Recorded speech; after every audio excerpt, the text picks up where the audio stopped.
Over a year ago, I gave this review for this Honeywell HPA HEPA air purifier, and I gave it a very positive review. I lived with my older dog back then. Now I live with my girlfriend, which we have 2 dogs, one of which is a Great Dane, so it's very important that this thing goes to work and does an effective job. How do I feel about it 1 year later, now with a lot more experience, so that you can make a better buying experience? The truth is, I still absolutely love this thing. It covers 750 square feet, and it only takes about an hour to do so, so it really does go to work. It is excellent in that regard. Has this nice contemporary sleek black look. It also comes in white if that would better go with your aesthetic that you may have in your setting. And I asked my friends and family as they come over, the people I can trust most, do you smell dogs or anything of the sort after this goes to work? And they tell me no, they really can't smell it in the air, which is music to my ears. That's exactly what we want to hear and what we want this thing to do. It's supposed to get rid of all that kind of stuff: pollen, pet dander, wildfire smell, smoke, the works. And what was great about this Honeywell unit is that everything that you need to know really is at the top. So you have the power button here and you're at the low setting.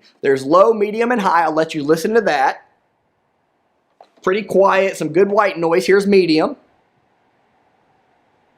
That's great, not too distracting or anything like that. Now the high setting,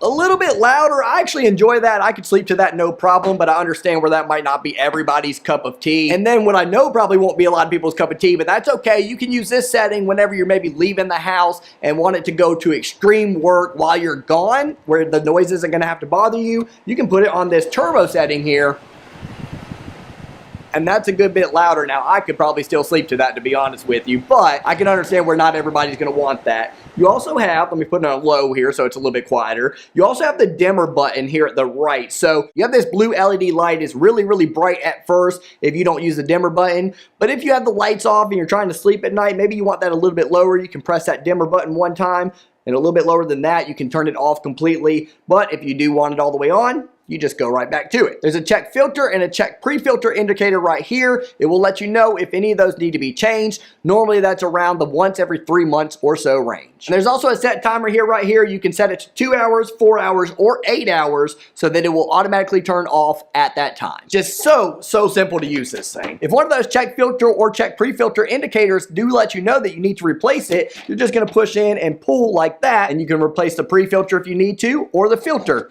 if you need to. Here's a better look at that. I might need to be replacing this thing relatively soon, but hey, it's definitely gone to work and done its job. And then of course, when you have done so, you're just gonna put it back into the slot there, kind of at an angle, and push in. Like I said, it comes in this contemporary black or white look, and it looks great in most settings. We personally use it in our living room. Looking great's one thing, working great is another thing. Like I said, friends and family attest that this thing still does work. So for that reason, I absolutely adore it 1 year later, and I still highly recommend it.